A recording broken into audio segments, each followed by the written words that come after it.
All right, good afternoon again, everyone. I'm Phyllis Jacobson. I'm an administrator in the Professional Services Division at the Commission on Teacher Credentialing, and I want to welcome you to ECE Webinar number 3.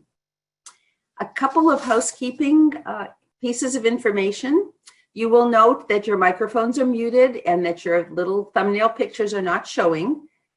That won't happen today, but what will happen is that there is a chat feature, a question and answer feature open for you to put your questions during the webinar.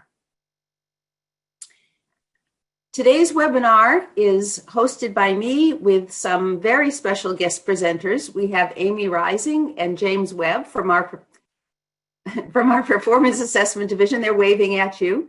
And I'm going to ask each of them to do a brief introduction, please. So starting with Amy.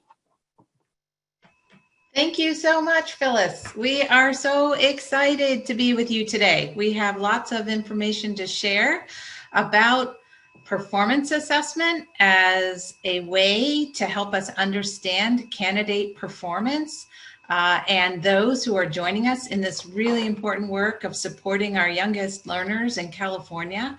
So we're happy to be here. I'm the Director of Performance Assessment Policy and Development for the Commission on Teacher Credentialing and have spent most of my educational career, besides when I was actually teaching, developing assessments and thinking about ways to best understand teaching practice and to understand how we help develop new educators and support them in this important work. So I'm very excited to be here with you today to share some of this information about this particular way that we have begun to understand in California of how we can help work with our candidates and understand what they know and then what they also need support with. And so with that, I'll turn it to my colleague, James. James, would you like to say hello? Yes, thank you so much, Amy. Good afternoon. I am James Webb. I'm a consultant with the Performance Assessment Development Team at the Commission. I'm coming up on my first year with the Commission. It will be November 1st. I will have been with the Commission for 1 full year.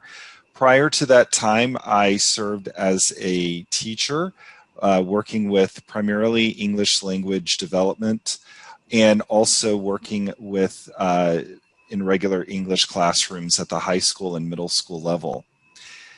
In addition to that, I was an induction director, so my work with the Commission has been very involved. And then I really became intimately involved with the work when I was a part of the Cal APA design team. That is the performance assessment that was developed for administrators. And so I had the pleasure of working with Amy for 2.5 years with that work, and I came on board, and I'm very excited to be working in this role now. So thank you, and we are excited to share this information with you this afternoon. Thank you, Amy and James. And I see that Terry Clark has joined us. Terry is our division director. I'd like to ask her to introduce herself as well. Good morning, everyone. I'm Terry Clark, Professional Services Division at the Commission. I'm just going to listen today and help with the questions if possible. I do want you to know, Phyllis, we talked this session up in the policy session for CCTE, and I believe we have at least one, if not more, new person who signed up today and is here in the session.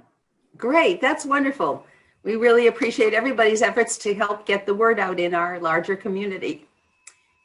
So for today's webinar, number 3, we are focusing on the performance assessment. And Phyllis, sorry to interrupt, but our executive director has joined us, and maybe we should say good morning. Oh, I'm sorry, I did not see her. Well, that's all right. She just let me know.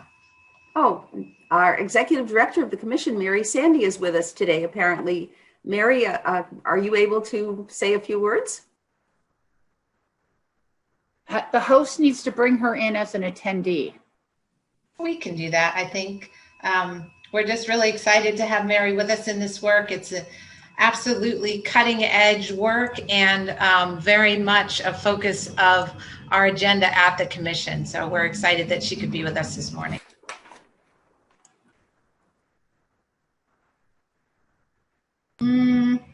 So I have brought I brought Dr. Sandy in as a panelist. Thank you, James.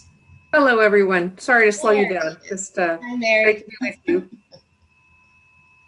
Great, thank you. So to bring your attention back to today's webinar, You will notice that we are now at the third webinar. Can you believe we've gotten this far already? This is our third webinar, and it's on performance assessment. The next webinar in the series will be in November, and we'll talk a little bit about that at the end of this presentation. So with that, I'm turning it over to Amy to talk to you a little bit more about what today's agenda will consist of. Thank you, Phyllis. All right, so today what we hope to do with you in the next hour and a half or so is go through a number of components of information, I guess we could say, in relation to this important work of performance assessment. So we have welcomed you all. Thank you for being with us on this Friday, and we have introduced ourselves as staff to you. And we're going to talk a little bit more about how we will work together collaboratively to address the ways that we might think together about understanding candidate performance as they prepare to become our highly effective supporters of early childhood learners. And we're going to talk a little bit with you about the history of performance assessment in California. We have a long history, and we want to make sure that you're aware that the work we will embark on with you is really built on a very solid foundation and lots of learning as we've worked with faculty and educators and administrators now across the state of California. So we're going to then talk about what performance assessment is like and the purpose for performance assessment. And then we'll talk a little bit about the timeline that we have currently set in front of us. Now, as we've all learned, things change. And recently, we've all been engaged in dealing with COVID and having to be flexible and change. And so as we walk through our timeline with you, we'll invite you to understand that it's a draft timeline and it may change as we go, depending on what we find out together, and think about how we move forward with this important work. And then we'll talk explicitly about our hopes for development, and then a little bit about how you can join us in this work by either being part of a pilot where we take out the assessments and try them out with real candidates, and talk then with all of you about how things are going, and then of course revise on our work, because until we really try these types of assessments with actual teachers in actual settings, it's very hard to know if they are, doing what we need them to do, which is be useful to you and useful to candidates and those teachers working with our youngest learners in California. And then we'll wrap it up with supports that we will be offering. We will be with you through this entire process and offering lots of opportunities to collaborate, to communicate, and to support all of you in this work of the next many years to come. So that is our agenda for today. And we will move on to the next slide. We thought it would be nice to personalize this a little and really make sure that you have the chance to see it. So we have introduced ourselves, and again, Phyllis is with us, and Phyllis has clearly led the way in so much of this work in California. So together, we'll all be here to support you. Next slide, please. This is our performance assessment team so far, and we are eager to bring on more hands to help with the work. But for right now, you can see a picture of me and James. Our colleague Gay Roby has been instrumental in helping us think through all of the important work of administrators, those who serve in those roles as principals in our schools in California, and in all the other important work done at county offices and other places where an administrative services credential is needed. And so she's not with us today, but we did want you to know that she is part of the team along with the rest of us. Next slide, please. Thank you, Amy. So this work that we're about to embark on collaboratively with you is part of the 4 ECE pilots that we have been talking to you about. We are now at pilot 3, which is the ECE teaching performance assessment. And for those of you who are not familiar with what the other pilots are about or how to enroll in the pilot, we do have a guidance document that is posted on the ECE webpage that you can review. And we will be talking about some of those guidelines as the webinar moves on. Next slide, please. So we're going back to our constant diagram here of what the Learning to Teach system in California consists of. You've seen this graphic before, and you already know that we're going to turn one of these circles, or whatever you call that shape, octagons, whatever they are. We're going to turn one of those green, and I think you can probably guess which one it is, right? Well, let's see the next slide. And just to remind you why you should participate in this particular pilot, this is your amazing opportunity to try out the ECE TPA.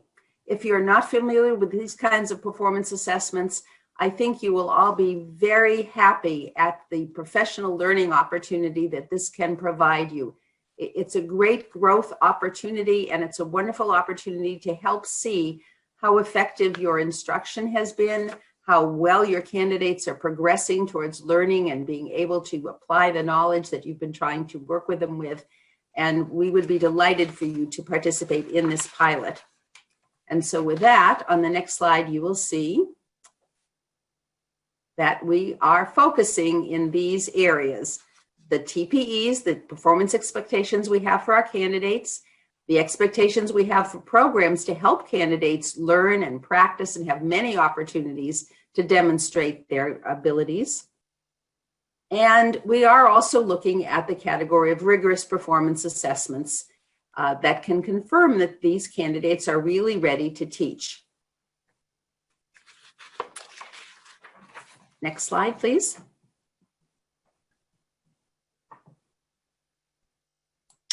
So thank you, Phyllis, for reminding us of those important components in the work.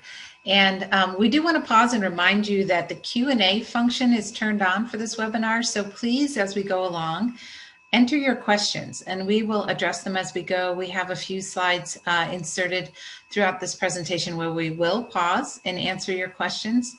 And we really want you to understand that this is our first conversation together, but certainly not our last. And we will be introducing ideas today that are important to understand as we move forward around talking together about the possibility and the promise, I guess, of performance assessments in this arena. So please do enter your questions, and James and I will be, and Phyllis will be watching those and making sure that we do get your questions answered.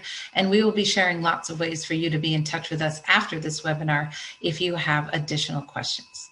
If you're anything like me, it's usually the night after some kind of presentation where all my questions come to me. So please feel free to ask them at any time, and we'll share our opportunities for that. So we wanted to start, as we always like to do, with the history of our work in California. So going all the way back to 1998, feels like a long time ago now, roughly 22 years or so. And we had a really important Senate bill introduced, 2042, and that launched all kinds of opportunities for the Commission to re-examine its work and to really think about the credential structure in California and how we could best, as a state agency, support programs, support all of our educators in California, and make sure that really we were working together towards a very strong offering of education in our state. And right after that, and part of that legislation provided the opportunity for us to begin to explore the development of performance assessments in California as an additional methodology for understanding teaching practice. So on the advent of that being a bill, we moved forward with program standards and adopted new program standards. And then in addition said, well, if we're going to have performance assessments in California, we need to have a set of standards that guide any performance assessment development that we have. We have a long history in California of developing our own exams and assessments. And in this case, performance assessment was coming on as a new methodology into that whole array of ways that we had already in place. So we needed to develop assessment design standards. This is a document that's public and is available, and it too will guide our work as we move forward with performance assessment inside of the early childhood education community. When we get to the year of 2003 and 2007, our programs began requiring a teaching performance. Now, when I say programs, we mean specifically in this case, in 2003, we were working directly with our multiple subject and single subject general education credentials. And so we were building a teaching performance assessment for that sector. And we started by having local programs try it out and learn about it and work with it with their candidates. That went on for quite a number of years, that local foundational building of knowledge, skills, and abilities, both on the part of those who support the development of teachers and the teacher candidates themselves, coaches and mentors that come along and support teachers. So after many years of that local development, in 2008, it then became a requirement. So prior to 2008, it was an opportunity to come alongside and try it out. But in 2008, it did become a requirement that candidates who enrolled in a multiple subject, single subject program needed to take and pass a commission approved teaching performance assessment in order for the commission then to award that original first preliminary credential upon that program requirement asking for that candidate to have that credential. So programs were recommending candidates, and candidates had to complete their coursework. They had to complete their clinical practice and fieldwork practice, and then they also had to pass a teaching performance assessment. So then we roll forward several years. And so from 2008 to 2015, candidates were having to take and pass a performance assessment. It was still happening locally. Local scoring was still going on. And lots of development was occurring amongst faculty and those who supported the development of teachers. In 2015, because so much had happened around Common Core expectations for students in California and many other national and statewide initiatives, we needed to revisit our work on what we expected teachers to know and be able to do. And so in 2015, we were able to get some more funding and to look at reopening up our discussion around what is the teaching performance assessment in California, what are we measuring, and do we need to revise or update it? And so we were able then to move forward and get that funding. So you can go to the next slide, please, James. And we were able to then revise the current model that the commission was the manager of. In addition, during those years, others came along and developed performance assessments as well, and were also adopted by the Commission on Teacher Credentialing. So that takes me back to that important document called the Assessment Design Standards. So it was put forth that anyone in California who wanted to come forward with a performance assessment, as long as it met those design standards and was approved by the commission, it could stand as a required performance assessment.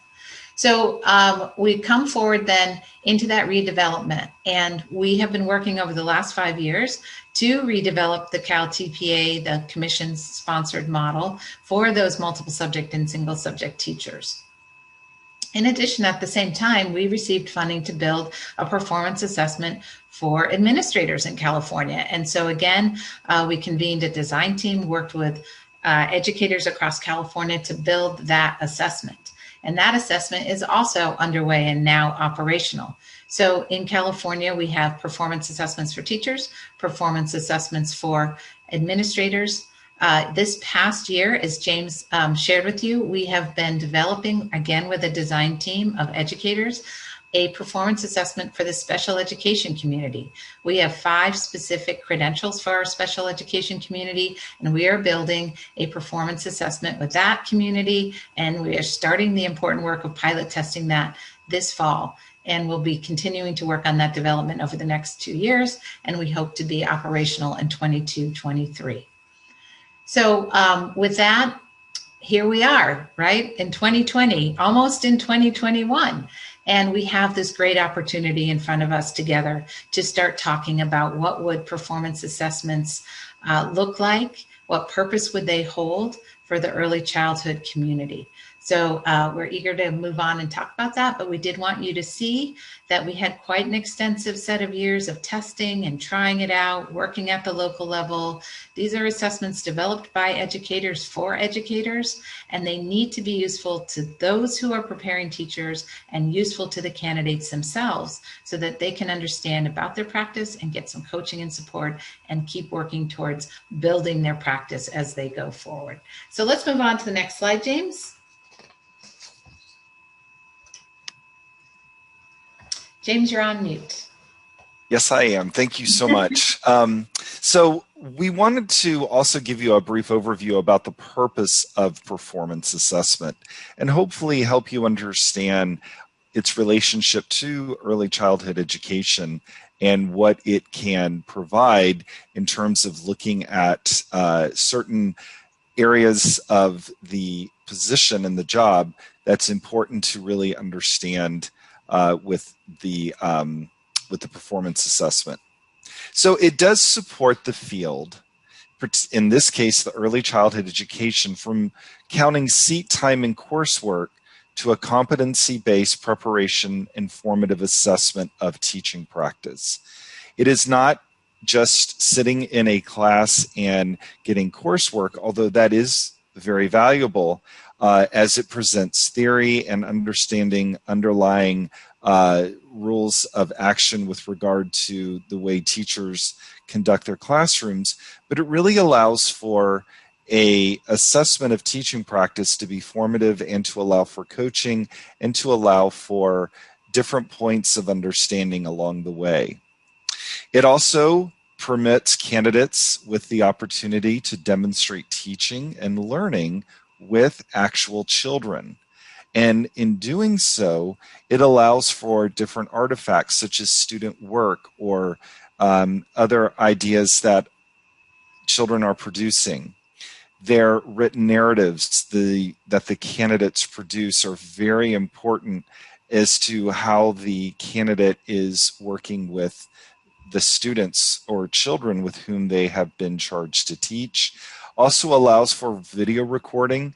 As we know, research says that video recording practice is number one in the ways that teachers grow and reflect on their on what they've chosen. And that then leads us into the way that a candidate can reflect on the choices that he or she made when they are working with children. The formative and supportive nature allows for faculty instructors to coach candidates to meet those performance expectations that do align with the early childhood education TPEs. This is such an important aspect of the clinical practice that we often refer to, much like in the way that the medical field works alongside practitioners, and they learn and grow from each other by the ability to coach and to get that information while they are working with children that will help them move their practice in a way that qualifies for the permit. A common performance assessment that would be facilitated for early childhood education would be administered and scored locally, does allow the consistency across programs prior to the recommendation of the permit. So it allows for there to be hopefully more alignment with what is expected for the permit, and then it can be used as a piece for the recommendation of the actual permit when it is made. And finally, formative performance assessment does bring that alignment and coherence to the early childhood community of learners, programs, and for the candidates. Again, bringing programs together so that it is a true community of learners in which they can learn from and work together to see what is best for young children. So Amy, Yeah, I think you were going to now lead us through this. absolutely. And again, I'm seeing that some questions are coming in. Thank you. Keep bringing them in. In a few slides, we will pause and take your questions. So we also, while it is so important to understand the purpose of an assessment, it also is important to understand kind of what we have learned so far in the last 20 plus years in California around performance assessment. So we thought this was a good opportunity for us to share with you a little bit about what current Cal TPA or California Teaching Performance Assessments for teachers, what do they encompass? What do they look like? And how have we structurally set them up for this important measure of teacher competence? So we wanted to start there. So the next several slides are going to share with you the properties that current assessments hold in California. And then we'll go on and talk specifically about the aspiration and hope that we have for the early childhood work, as it will come online more like we came online 20 years ago with the very initial performance assessments, where they are administered locally and scored locally, and lots of support along the way. So please keep in mind as we go through this next set of slides that what we're doing here is just sharing with you about what the current teaching performance assessment that the commission sponsors, what it looks like. So next slide, James, please.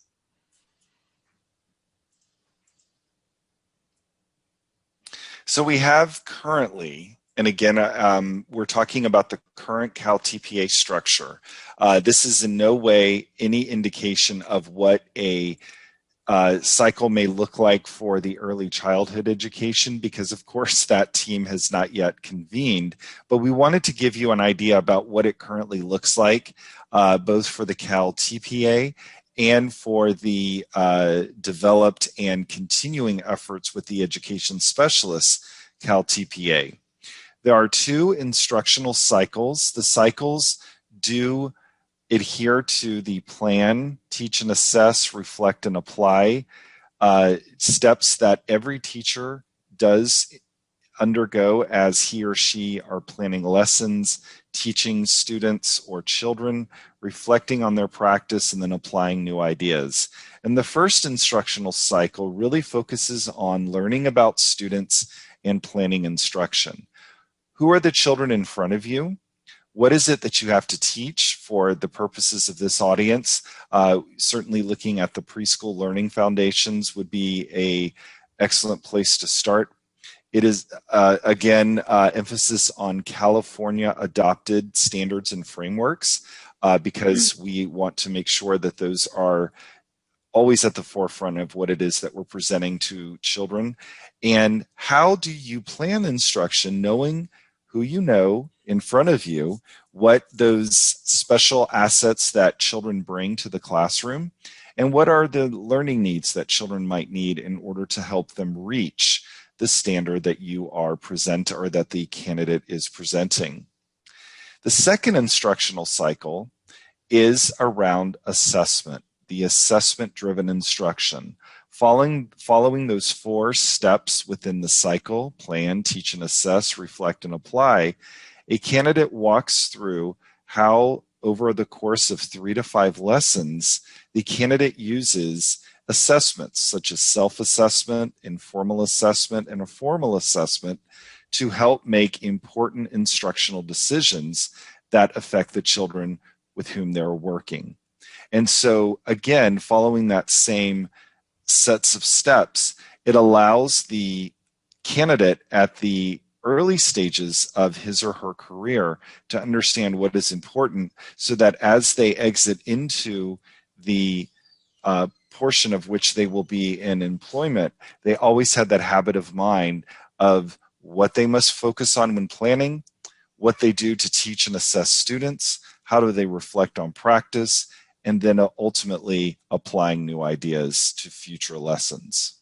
So with that, I'm going to turn it back to Amy to have you take a look at how do we measure these items within the Cal TPA. Thanks, James. We wanted to just show you what currently an analytic, we call these analytic because it's about analysis of practice, an analytic rubric. So the rubrics that are being used currently have 5 levels of performance, starting with a performance of 1, which is a performance in which we're not seeing evidence of what we're being asked for. So to back up just for a second, though, each of our rubrics falls into one of the 4 steps. So this is step 2, which is teach and assess. And we have an essential question that helps focus both the teacher candidate and the assessor on what is being measured. And then we have language that stair steps up from this level 1 response of evidence that is not demonstrating that they have been able to meet what we're measuring the essential question. In this case, maintaining a positive and safe learning environment that supports all students to access and meet learning goals and connect to prior learning and to set clear learning expectations. So when we don't see evidence of that, when the candidate has submitted their work, they could potentially be scored at level 1 or 2, which comes up next. So this type of candidate is giving us minimal information and is using strategies that perhaps don't really clearly support students that they're working with. Now, level 3 in these 5-level rubrics actually lays out exactly what we want to see from the candidates. And again, remember, these were built by educators working with new teachers and who have extensive support in knowing what this looks like from a teacher candidate. So at the level 3, we are seeing evidence that the candidate explained how a positive and safe learning environment was established. We are seeing evidence that the candidate directly connected the lesson to prior learning of content and explained how the lesson fit into the larger unit and established clear learning expectations. And finally, we are seeing evidence that the candidate used instructional strategies that supported students to access and meet content-specific learning goals. Many expectations in this level 3, but this is the goal that we're hoping programs and candidates are reaching for. When you get up to a level 4, which is another step up in practice and performance, you must meet all of level 3, and then you must also meet level 4. So the candidate would need to provide evidence where they show us that they and the students interact with each other through questioning and conversation, for example, that demonstrates positive and respectful rapport interaction between the teacher and the students with each other and reinforces that deep learning of content. And then finally, the rare candidate who has shown us evidence of all of level 3, all of level 4, and now all of level 5.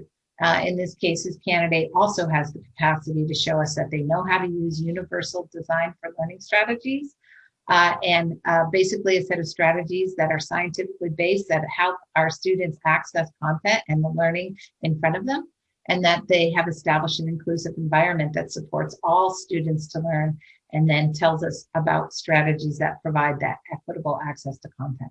So again, just a little brief glimpse here of the way we have so far developed these rubrics. And you can see how specific the language is because candidates have access to this before they're engaged in the assessment. They get to practice these things many times before they engage in the performance assessment, and then also get support from their faculty. And we'll talk more about that. But the key here is to point out how clear we are trying to be upfront to signal directly to the candidate about what it is we expect to see in their teaching practice.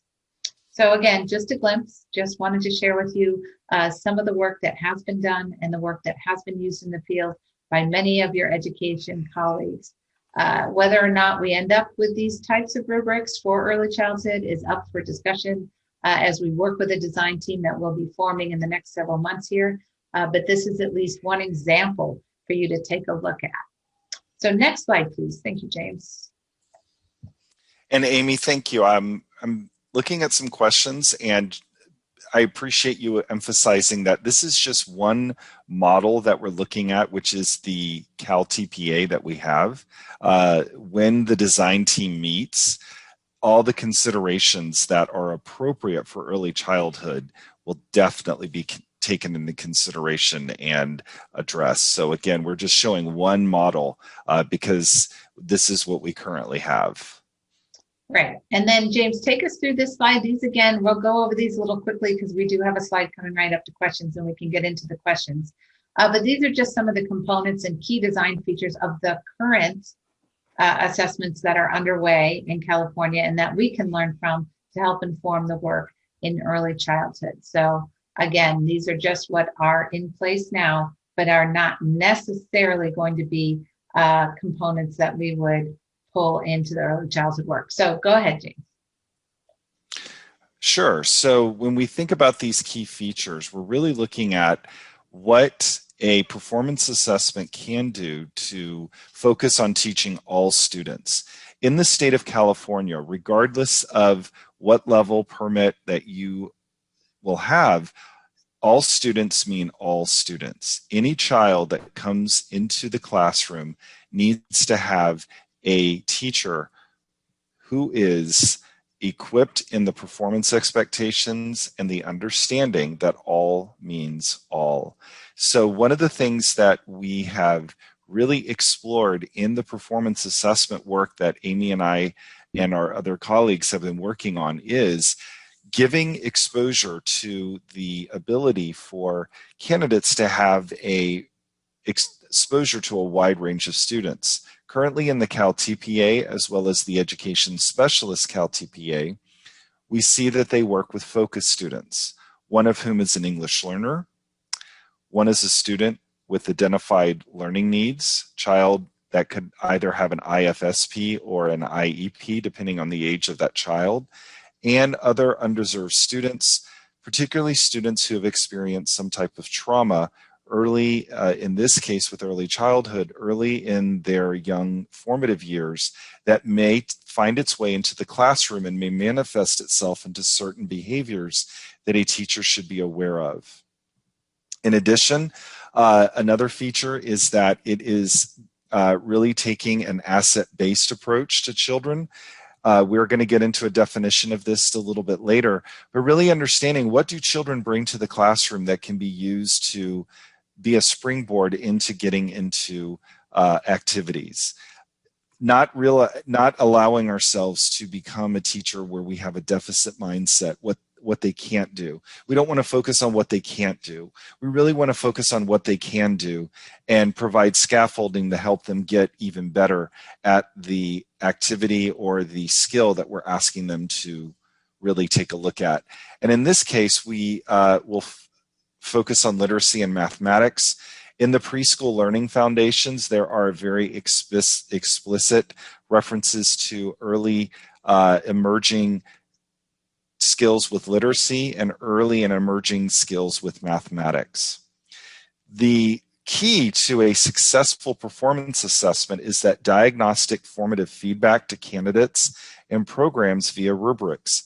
I did receive a question that I answered, and I think it fits here, is also understanding how the feedback, when it is formative, if a candidate completes one cycle before they move on to another, how they can receive feedback in order to improve upon what they did in the previous cycle. Or if coaching is supported and valued by the program, how the coaching can be tied to the rubrics to again help candidates as they are preparing.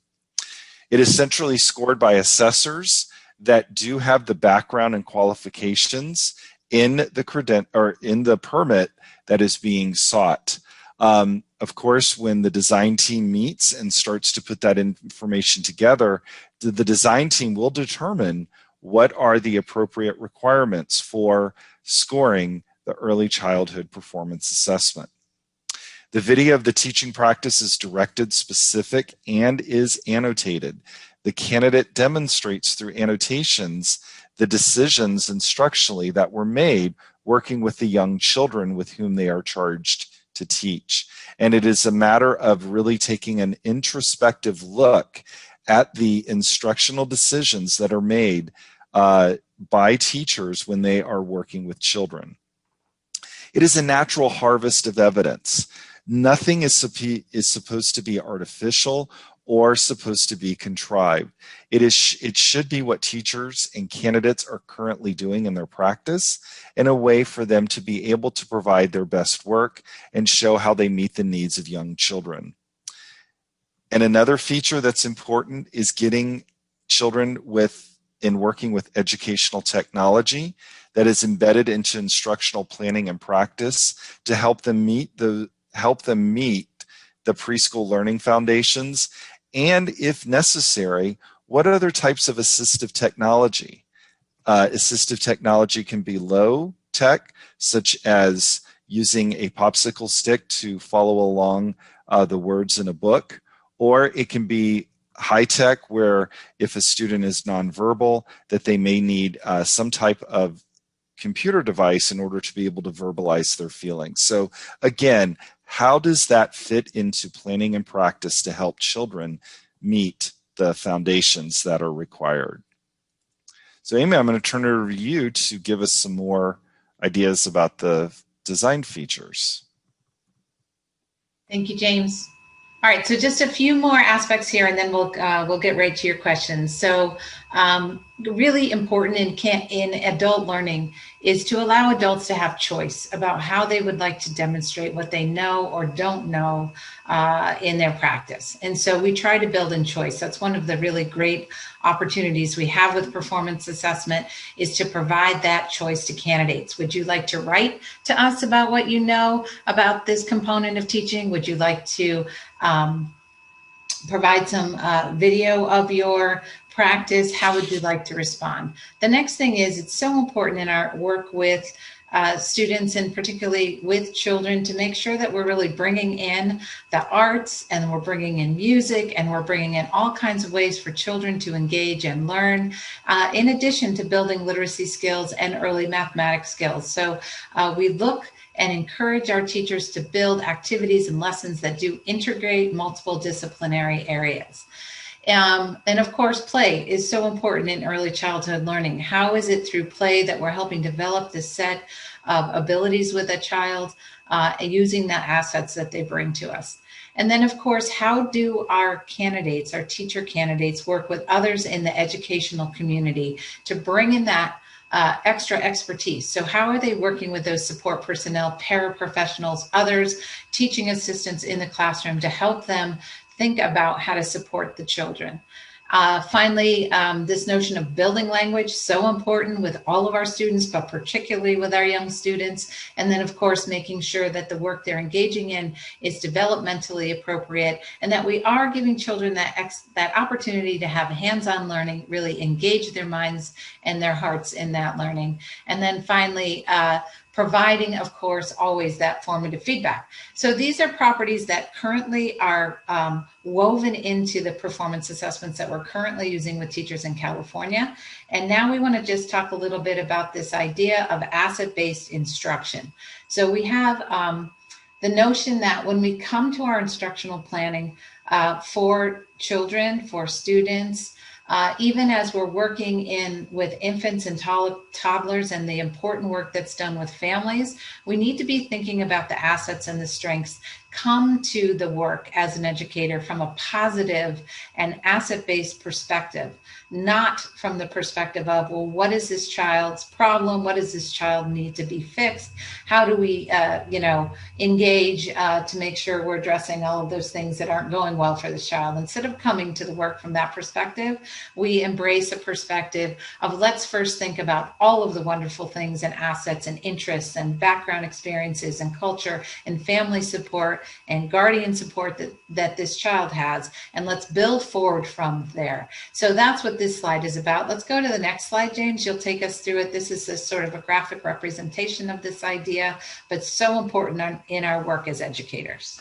Absolutely. Thank you, Amy. So this is a graphic. It is not mine. You can see that it is from Jackie Gerstein of User Generated Education, but we like to use this graphic with our programs and now with you to really think about the asset model of education.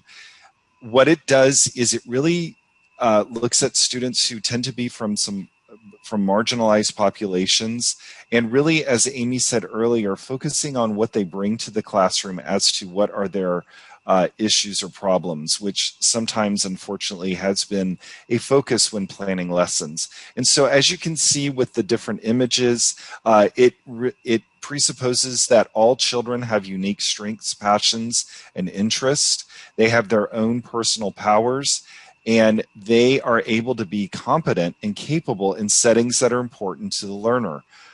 So therefore, they have much to offer other learners in their school communities, and they thrive in a climate of differentiated instruction and universal design for learning.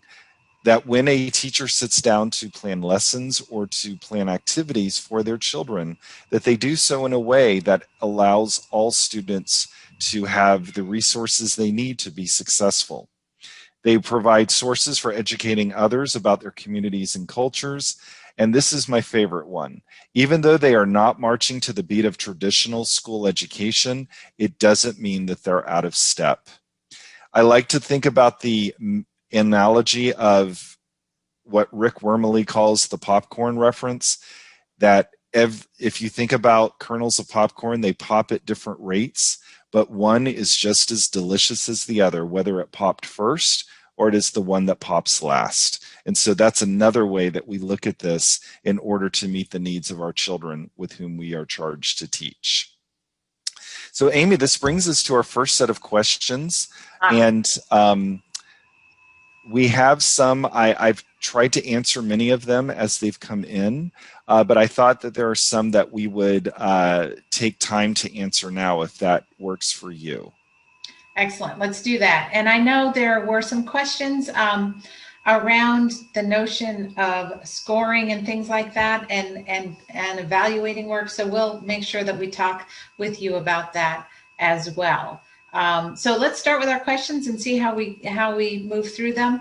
We do want to just keep our eye on the time. We do have a little bit of time left together, but let's get through these questions. Of course, again, I want to remind you that this is just our first opportunity to talk, and we will be available to you for your questions, and we will be available all the way through the process to make sure that together as a community of learners, we're all understanding what we can gain from having some performance assessment work involved here as we move forward. So let's get to the questions. James, what's our first question? Sure. Crystal Jones has asked two questions. And so what I'm going to do is give it to you in two parts, okay, so that we are able to answer them. The first one is, in regards to the teaching permits and education encounters in ECE, the child is the focus in early childhood, and that child is generally 0 to 5 years old, which is a different perspective as to how children cognitively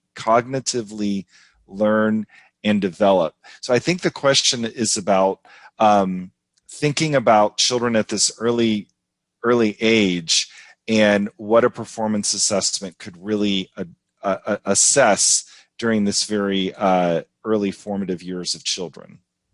And that is absolutely the right question to be asking. And this is a question in front of us. So based on the Early Childhood Foundation guidelines from the Department of Ed and other documents that we will bring forward that are currently used in the field to guide the work that occurs and the way we support children that come into our early childhood settings, we together will think about what is it that we want to see someone who is going to be prepared to work with children. What should they know and be able to demonstrate before we have them interact with children? So that's really where we're going with this. And of course, there are ways now, lots of measures out there, measures that we currently have been using in California to look at this. This is just another way to come at that work that you're so familiar with. So what is it you need to know to work with a toddler? What do you need to know to work with a 3 or 4 year old? What might even do you need to know before we have you working with infants? So that is a question, Crystal, that we will be coming to solve together, and we'll be thinking through it. So let's go to the next question. Okay, so part two of her question is looking at the main focus for early childhood educators, thinking about this class competence to be professional and high quality. And then to that end, how do they interact and guide children in age-appropriate engagements and positive interactions through their training and courses? So thinking about scaffolding, what could that look like with the early childhood community? Okay, so maybe Chris, well, I'm not sure I'm understanding the question here. James, do you want to try and answer this one first as I read it again here on the screen? I think that in looking at this, I think this could be really maybe left to the design team. I think that one of the things that the design team will grapple with is what are current practices that are in early childhood programs that are effective and what is being shared with the field in terms of what scaffolding and modeling and other approaches may look like. But that might be something that the design team could really kind of dig deeper with, and in getting other information from the field to help guide them in what that might look like. Again, performance assessment is not prescriptive that this is what you should do. Performance assessment instead really is looking at how do you demonstrate that you are working with young children and that your instructional practices are the best that they can be to help children be successful. Great. So hopefully, Crystal, we answered your question. We may not have. And again, I encourage all of you to think about the current types of measures and expectations you have as you think about your coursework and your clinical practice, the way you support those educators coming into early childhood. What are those things when you close your eyes that you want to and can see someone who's coming in to teach our youngest students? What is it that they should know and be able to do? That is the work ahead of us. And we have the TPE. Phyllis has talked quite a bit about the TPE for early childhood. I believe all of you have had a chance perhaps to take a look at that. And if not, we do want to point out that what is written in those TPE, those knowledge, skills, and abilities, those competencies, those are the things that we will be assessing in a performance assessment. So that is the absolute North Star for us. We will follow what those TPE lay out and then think together about how we would see that through evidence from someone who is preparing for that permit, wants that permit, and will come into working with our young children. So I see a number of questions here around cycle. Again, yes, and I thought they could be brought together in terms of the cycle. Sure. So just to pause for a moment about that. So think about with us for a moment about what it is we do when we think about working as a teacher with even very young children. First, we must plan. And by planning, we mean we must think about what we're going to teach and who are the children in front of us, what assets do they have, what needs do they bring to the classroom, what languages do they speak, what communities do they come from, what experiences have they had before they're in our teaching setting, whichever that may be. We know there's a wide range of settings that we support our youngest children in. So what is it that we need to know about a person who wants to come in and be an educator with our youngest children, and how do we ask them to demonstrate that? So planning of the instruction, and then of course that teach and assess is so important. Performance assessment allows us to see the teaching, the interaction between an educator and a child. We video record that, we can look at that, we can understand then how that performance might look. And then reflecting on practice, so important. So those are the steps of our cycle. Plan those activities and instruction based on what we want to accomplish in our interactions with the children. Then actually interacting with the children, what does that look like? How do we understand if the children are following us, if they understand what's being put forward for them to engage in? And then reflecting on what happened. The candidate reflects on what happened, and then they take that knowledge and they apply it to their next activity that they would engage with the child. So that is a metacognitive cycle that we have used in performance assessment, and we could use in early childhood, or perhaps there's a better set of steps we would want a candidate to move through as they think about how to support children. And let's take one more question, James. Amy, if I might, there have been a number of questions, and I know we've tried to answer them, but I think it bears repeating for the general benefit of all.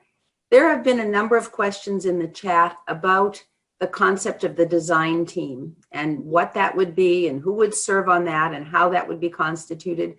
Could you address that for the general audience, please? Oh, absolutely. So as we shared, we do this work with educators, regardless of the type of work that educator might be doing. So in this case, in early childhood, our plan going forward is to invite all of you to apply to be on this design team. Those applications will come out in the next several months. And we will pull together a representative group of early childhood specialists, educators, instructors, and together that design team will work with commission staff to think through all of these issues that you're raising so specifically and wisely in your questions. And together over a 2 to 3 year timeline, we will work every month with this design team to access their expertise, to understand all of the kinds of opportunities that we have to work with those who want to come along and work with our youngest children, and also to think with us about how that might be demonstrated. So a design team is made up. It's everyone is open to and invited to apply.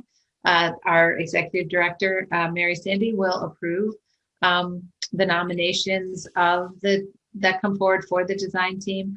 And then we will meet with the design team on a regular basis for many years, and then work with many of you, hopefully in a pilot and a field test. And then somewhere in the future, we will have a set of expectations based on those TPEs that we would then across programs set forth and engage in with those who come forward that would like to work with our children in California.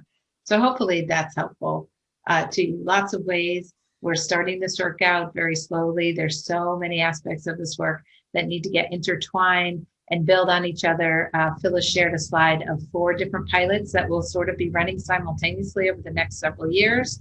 And in relation to all the other early childhood work going on around the state, the commission is sort of moving forward with getting some early ideas put together and out there for trial and retrial and practice.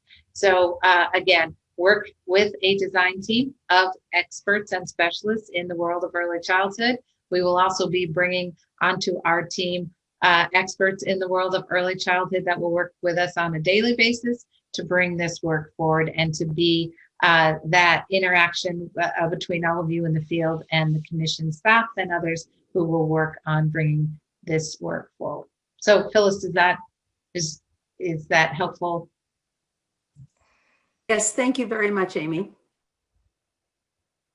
Was there one more question, James, before we move on? I can respond while you're speaking, because I'm looking at our time, and I know that we want to make sure that we address the points. So if it's okay with you, I think I should be able to address them while you're presenting, or and then we can trade off. That way. Okay. And again, remember, we will continue to take your questions and work through all of this with you as we move along through time. So now let's set aside what we've kind of shared with you about the ways we currently are engaging with teachers around performance assessment and some of the purpose behind performance assessment and how it brings us this formative way to understand practice together. What might we think about for early childhood as we begin our work? And again, these are just initial thoughts, but these are some thoughts we wanted to share with you today. So again, remember, performance assessment allows us to engage in a formative process of feedback and coaching, and allows for that flexibility when we work with our candidates. So it's formative in nature and allows flexibility and choice for that adult learner. And of course, it would be locally implemented and locally scored by those of you who have that deep firsthand experience in early childhood. We are very much looking forward to thinking about the work as it unfolds in an early childhood setting, and then looking at that work together. We call it a natural harvest. So what performance assessment allows us to do, it allows us to really look at practice as it should be, and we find ways to capture that either through written responses or video recorded responses, or the actual work that children are doing. Work meaning their paintings, their early ways that they engage with each other, and etc. So really looking at children's responses, and then also how those who want to work with children are interacting with those children. And all of this would be happening through discussion with this expert design team, and then tried out in the field, and then always administered locally and scored locally using some kind of rubric that guides those decisions about practice. So facilitated by assistant and associate teachers in planning and in learning activities. So that's who we're focused on here. We're focused on the early childhood teacher for this work. And then, of course, in the work, we would also want to be thinking about how, as an educator, we're working with children to increase their ability to communicate and build language. So important with our young ones to build that language, and particularly the language of being together in play groups, being together in educational settings. We also know that many of our early childhood settings are dual language settings, which is so exciting to be able to think that we can really provide that support to our children and support them in the language of their home environment.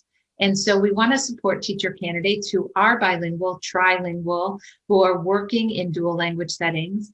And with the teacher candidates could actually engage and respond in an assessment in their language of instruction. So if they are supporting students in a classroom in Spanish or in any of the other languages, in Mandarin, for example, then the teacher candidate would also be able to engage in this assessment in that language, because that would make sense to their learning setting. So we want to be very authentic in the work in asking the educator to show us their practice in the setting in which they are actually teaching and working with students. And if that's in another language, then they would be invited to show us their ability to teach in that language with children. And then finally, of course, we always want to be thinking about being very age and developmentally appropriate in the way we interact with our children, and to also be very aware of the importance of hands-on learning, engaging the mind and the hands of our learners, and thinking about how, particularly through play, we're seeing that development. So just some features that are up for consideration here as we think about designing the performance assessments that will be formatively used at the local level as we move forward. So again, early thinking, these are just our initial thoughts with you, and we are really looking forward to your feedback.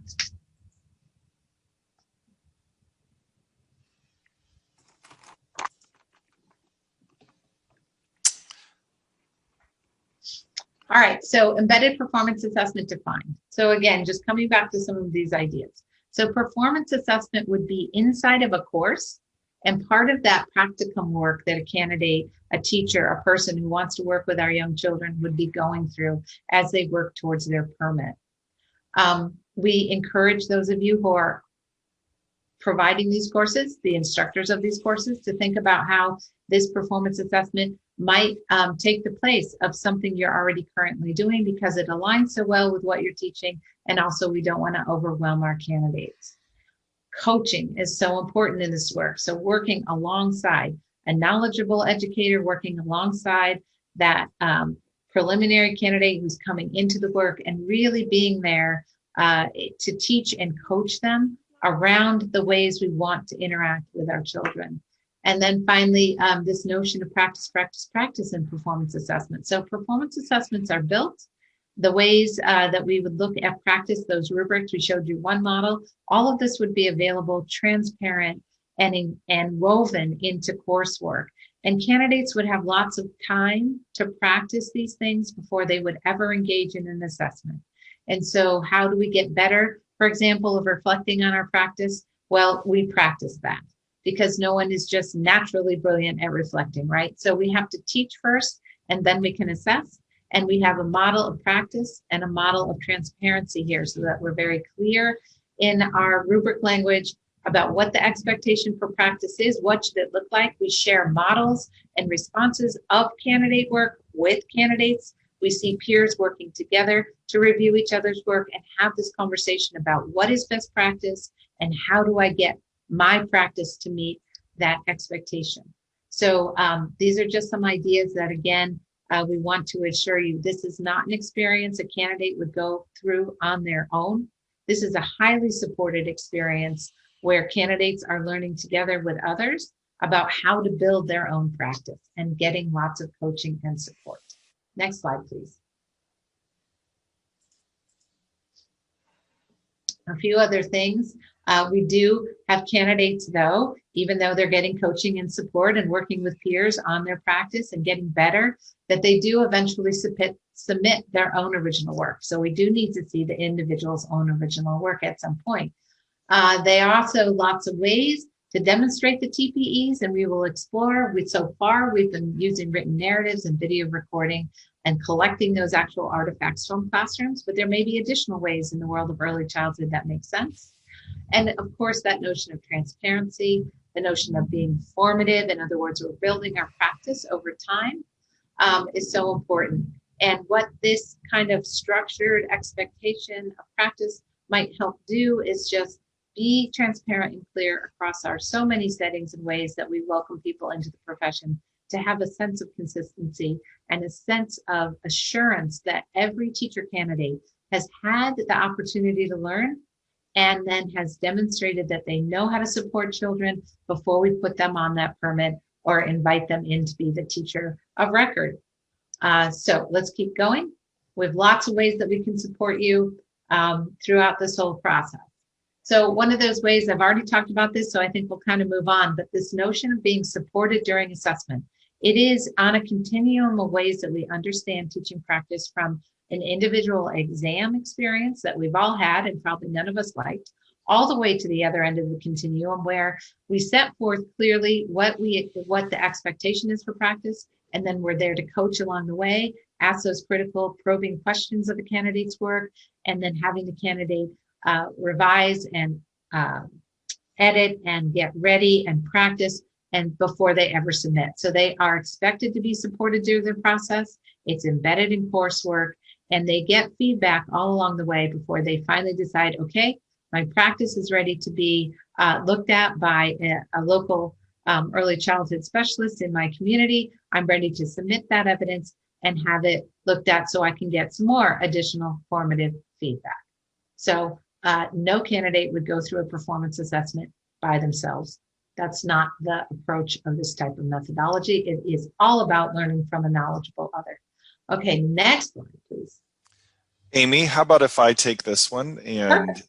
that way you can take a little bit of a rest there. You've been doing a lot of presenting. So again, theoretically, just thinking, our first initial thoughts, okay, so none of this is set, is what will the early childhood education teacher performance assessment measure? Well, it will measure the teacher permit teaching performance expectations.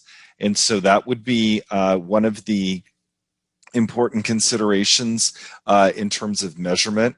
We are currently working through this process with our education specialist, credential specific groups, where you take a look at the performance expectations, and they are aligned to rubrics to ensure that it is an appropriate and adequate measure of what the teacher would know and be able to demonstrate.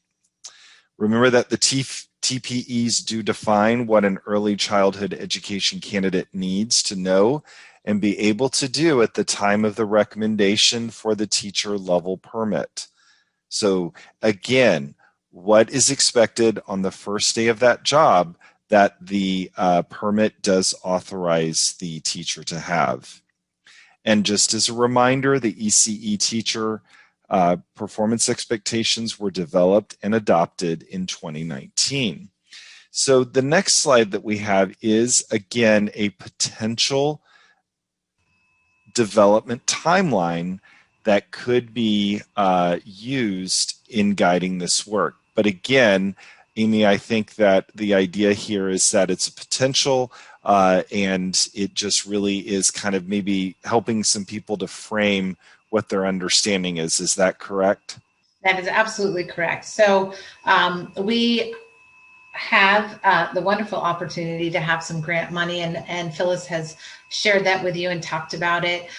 So this is a timeline that kind of follows the obligation of that grant, but we know in this kind of work that it takes time. That's very important, and it takes a lot of support to those of you who are engaging in it. So this is our best thinking at this time. It's very draft, but the hope is to engage in the work soon here, coming up in the early part of 2021, and then being able to start really studying what the design team has helped us develop next year, and then working to support you and providing all these materials to you to try them out in the field, and then eventually providing that training to help local, we call them local assessors, local early childhood experts, understand those rubrics that we would eventually develop, those formative rubrics, and talking with you about ways to coach and support candidates as they come through, and hoping to have all this work out there and in your hands and operational for you to use,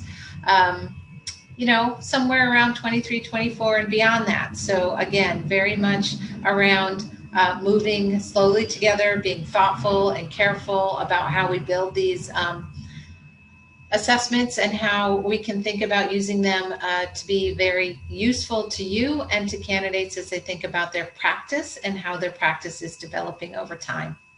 So let's go on to the next slide. Okay, so we're at a place where we can look at some more questions. And so I just wanted to, looking at, there's been a lot of questions with regards to the assessors and the qualifications. I've answered some questions, and I've said that the design team working with commission staff members would work to determine what those assessor qualifications could be. But if you wanted to maybe explain that a little bit more, Amy, that might help answer, because there's a number of questions related to that topic. So related to who the assessors might be? Yes, what the qualifications are and how they're determined, how they're selected and then vetted.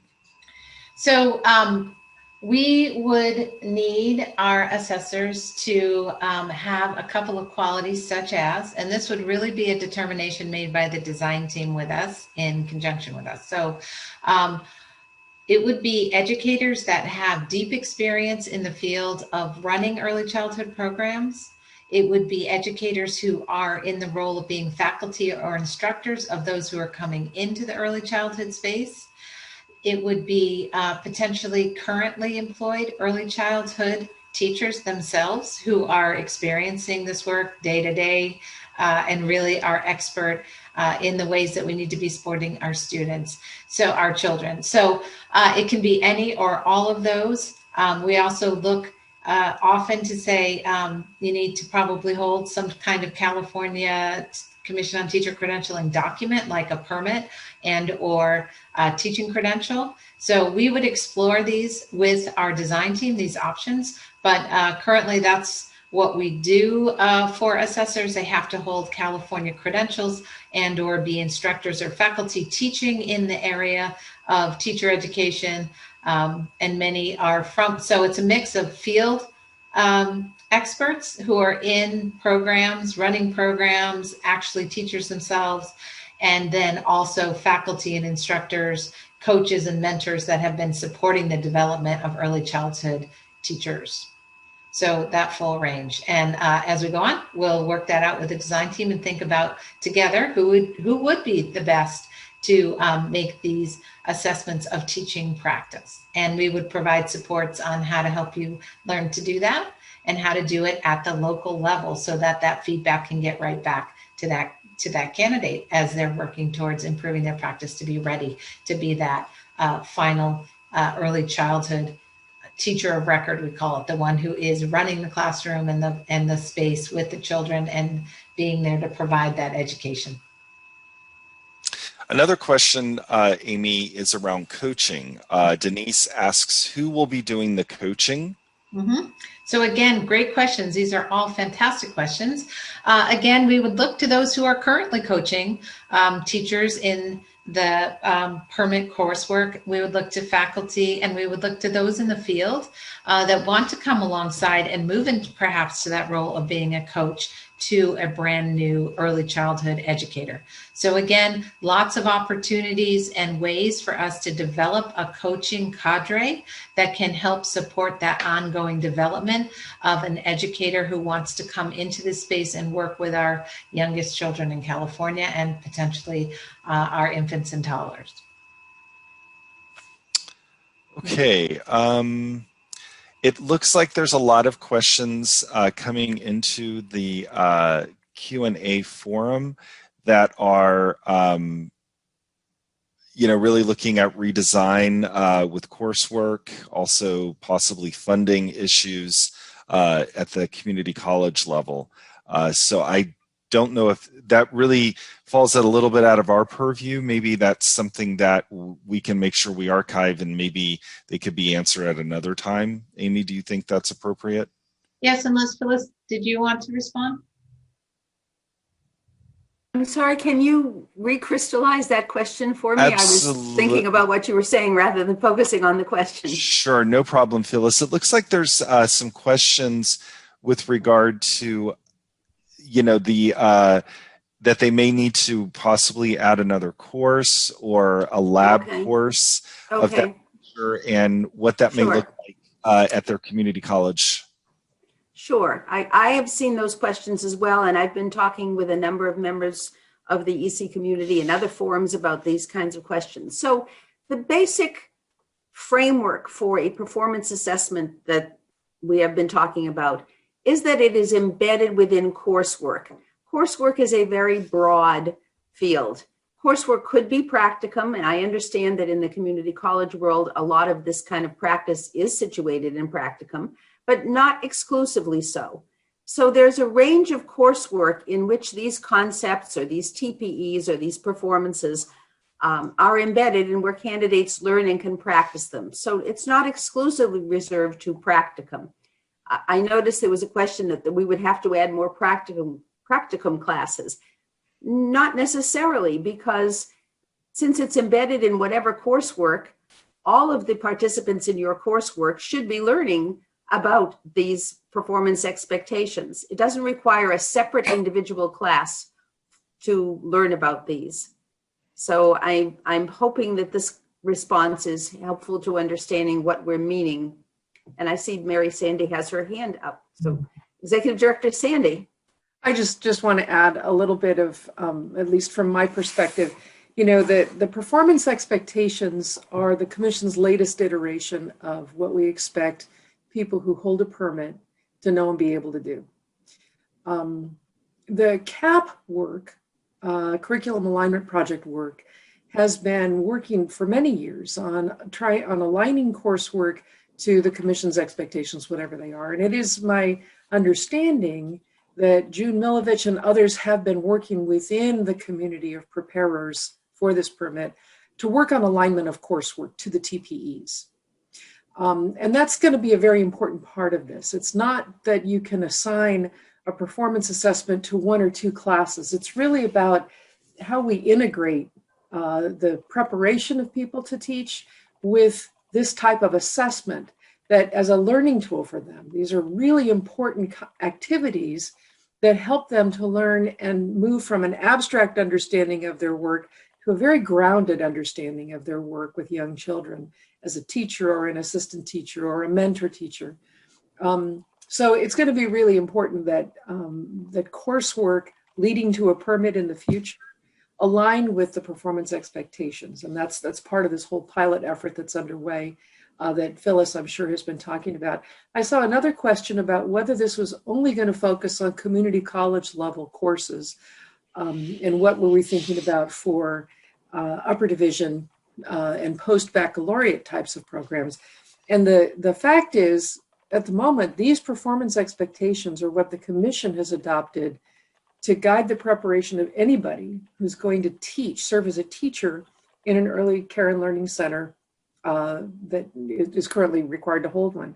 Whether that preparation occurs at a community college, in a four-year institution, or in a post-baccalaureate program is relevant, but not pertinent to what standards they have to meet.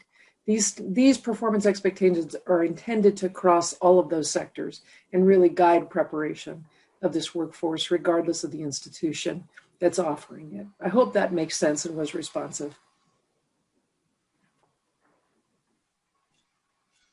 Thank you, Mary. There are so many wonderful questions in our chat. I was just reading through them as you were responding, and I just have to compliment you. You're spot on. All of these questions are so important as we move this work slowly forward together, and we need to think through all of the implications and all of the different ways we prepare and welcome people into the early childhood space. We don't want to discourage anyone from coming to work with our youngest learners. We want to welcome them and embrace them.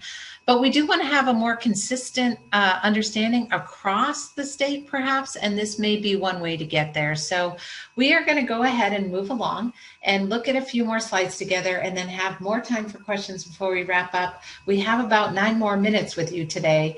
Again, remember, this is just our first conversation.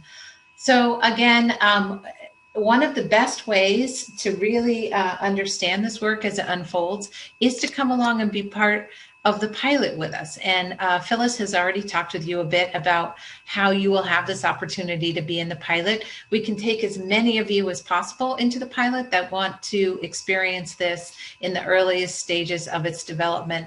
That will also give you that opportunity to give us direct feedback on how we can improve it or how we can edit it to make it more useful to you. Assessment needs to be useful. So that is our goal. So a few things here.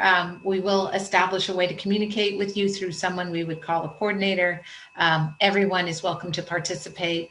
We would work at looking at the submissions and getting that feedback back in an aggregated way, because in pilot study work, you never want to go to the individual level too soon, because you don't want to make conclusions too early in the work of developing performance assessments. So we kind of start slowly, we kind of look at performance across a broad group and think about what that's telling us about the instrument, the assessment as we kind of develop it.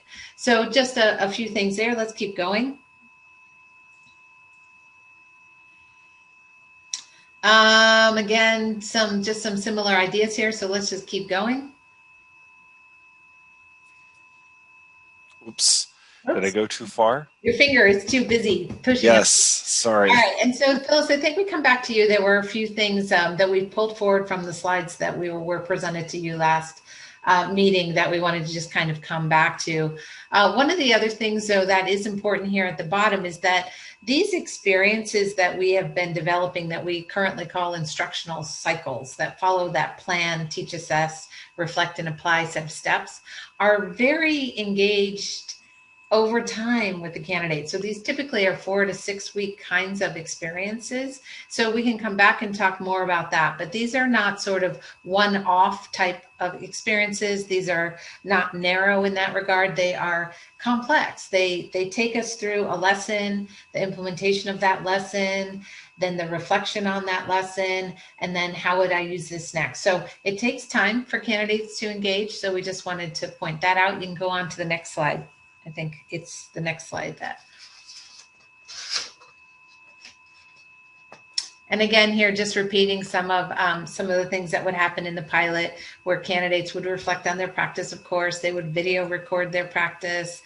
They would need to be engaged with those mentors and coaches and instructors as they went through the process. Let's go to the next slide. So what would be the time commitment? There were questions prior to this webinar, like if I was in the pilot, what would that mean for me? So here was just our attempt to sort of say this at this time is our best guess about what that would mean. We would, of course, launch a webinar that would help anyone in the pilot understand deeply what the assessment was, what those rubrics for understanding the practice were, and how to support candidates. So there would be a webinar we would want you to attend. We'd want you to be familiar with those assessments and rubrics. We would offer weekly office hours where you can call in and talk to us directly about all of your questions as you're moving through the pilot with candidates.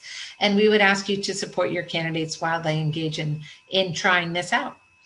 And then, of course, if you're really excited about this work, we would offer you the opportunity to come along and look at us at a sort of way we would compile the work at the state level, we would sit down together as educators and look at that work and see what it's telling us.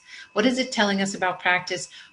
How are we understanding practice? And so that is also an opportunity for you to come along and do that work. And we would be able to compensate those who were able and interested to do that before we were then turning over all of the materials and work to the field to be used at that local level in a formative way. So next slide, James. So other ways to come along with us, so there is that option of being part of the pilot, but there's also the option, as we explained, that you can apply to be on the ECE design team. We do hope to get that started early in the new year of 2021. You can be in that pilot study. You can help us assess. And even the year after, we have another year, hopefully, to continue to develop the work. You could participate in the field, what we call a field test, and you could help us score that. So lots of ways to be involved here. Next slide. And Amy, Dr. Sandy looked like she wanted to answer a question live. Absolutely. Well, let's go right on our question slide. So good time. Sure. So there was a question that was posed. Dr. Sandy, would you like to answer that one? Because you'd mark that you would like to answer it. I'm happy to. I was actually just trying to figure out how to work the Q&A. So well, you did a perfect job. So notice that. I was going to write this out and then maybe just keep moving. But the question that was raised that caught my attention was that the proposed plan seems to have significant costs to the institution of higher education as well as the individual candidate. And could we please explain how this may affect institutions' disposition to support their early childhood prep program to participate in the pilot? We are not anticipating significant costs here. Essentially, we've received a portion of the PDGR grant, and we're using it to build a tool called a performance assessment that can be extraordinarily useful to programs as they design toward competency-based preparation. And at the moment, we are designing it, or at least intending to design it, as something that can be embedded in existing preparation programs and scored by the various individuals that Amy and James have identified throughout this presentation.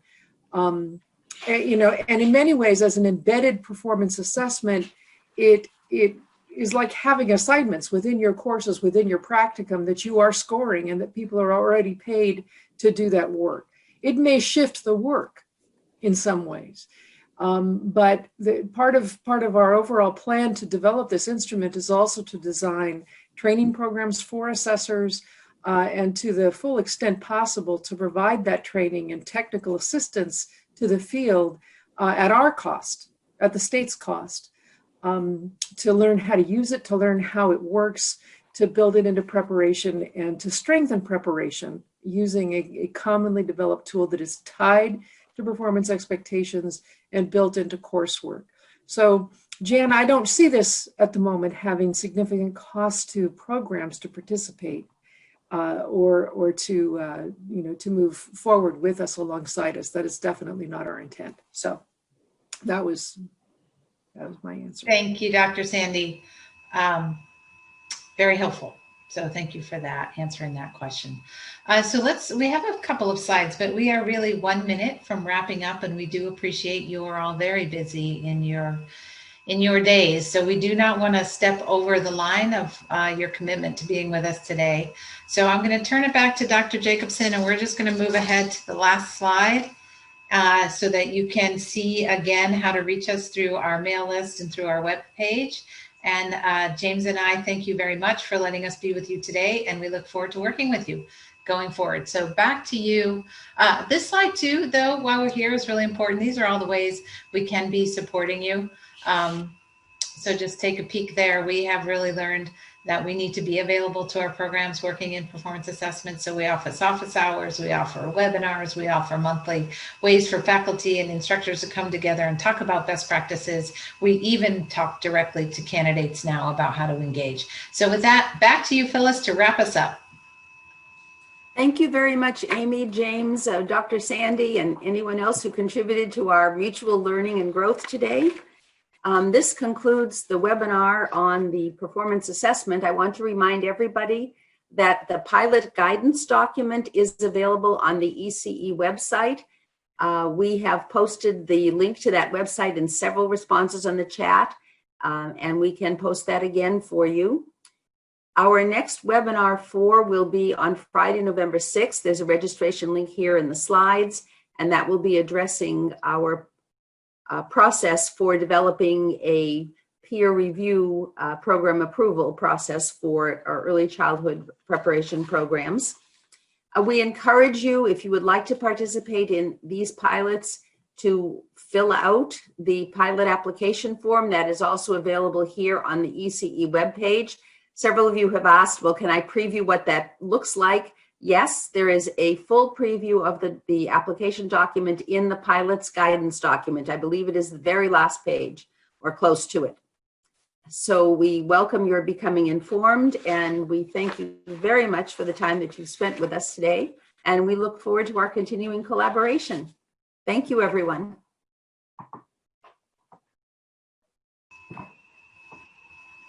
Thank you. And James, I think we can conclude. Yes, thank you. And also, just to let everyone know, I am going to record the Q&As, and so if there were some questions that didn't get answered, we will be able to have a transcript to provide follow-up. Yes, and the webinar video and slides are being posted on the ECE webpage as well. If you missed any of the previous webinars or slides, you can go back and find those there, as well as the YouTube video replay. Awesome. All right. Well, thank you, everyone. Have a great weekend. Stay healthy out there, and we'll be back in touch with you as soon as we can. Bye.